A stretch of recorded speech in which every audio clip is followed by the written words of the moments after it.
Bangladesh's Prime Minister Sheikh Hasina has blamed her opponents for the violence that took place in the country following the job quota protests last week. While the situation in Bangladesh may be calm right now, the memories and the shock lives on. Take a look at the week that shook Bangladesh. আজকে curfew দিতে আমরা বাধ্য হয়েছি মানুষের জানমাল রক্ষা করার জন্য। আমি তো কখনো এটা চাইনি, কারণ আমি যখন 81 সালে দেশে ফিরে আসি প্রতি রাতে কারফিউ ছিল। আপনারা জানেন যে কটা ঘটনা, যতগুলি খুন খারাপি এই শিবির, বিএনপি, জামাত এরা একসাথে করেছে। অনেকেই শাস্তি দেওয়া হয়েছে, একবার জানি, কিন্তু শাস্তি দিয়েছে আবার জেল থেকে তারা ওই একই চেহারা। তবে এবার অত সহজে ছাড়া হবে না।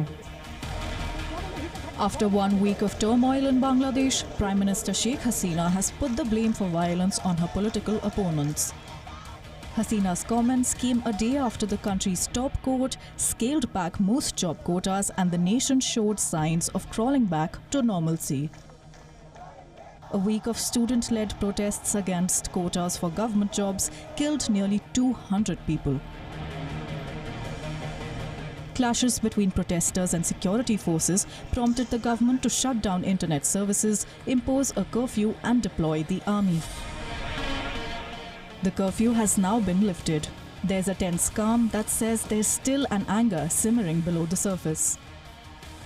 This was perhaps one of the worst unrests under Sheikh Hasina, who won a 4th straight term in power in January. The opposition had boycotted the elections.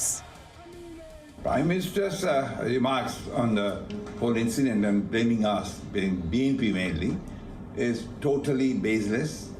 It is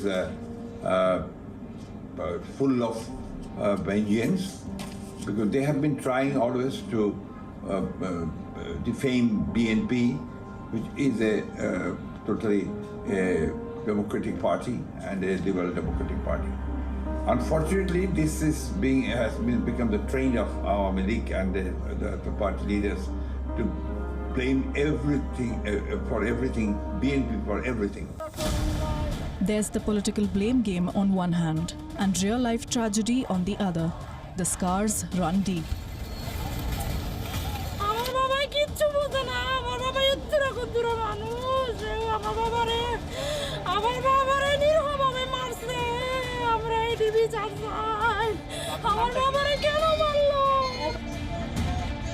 As clashes intensified last week, foreign nationals living in Bangladesh looked for a way out. The border into West Bengal and Tripura held up hope for Indians as well as Nepalis, Bhutanese and more. Countries like Malaysia pulled out its nationals by planes. Close to 5,000 Indian nationals were moved out, most of them students. The situation in Bangladesh is getting worse. It was horrific. Jails, factories and vehicles have been put on fire. Prisoners were burned to death. Roads were also destroyed. Buses, many other vehicles and houses have also been destroyed and torched by the protests. There is nothing left. We were not allowed to go outside, so we stayed inside our hostels. The firing kept happening outside our hostels. Violent clashes were frequently happening between the protesting students and the police. The Friday is the most worst because at the time all the people coming out, and then we can see that they're holding their weapon there's the meeting point there where the riots happen. The 5-day shutdown drastically restricted information flows and upended daily life for many. Bangladesh's telecommunications ministry says broadband internet has now been restored.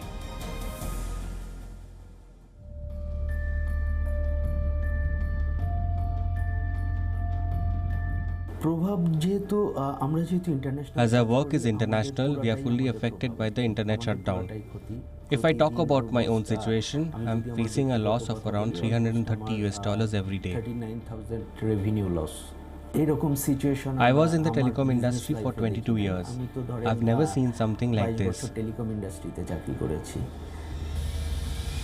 Bangladeshi Army Chief General Waqar Uzzaman took an aerial survey to take stock of the devastation.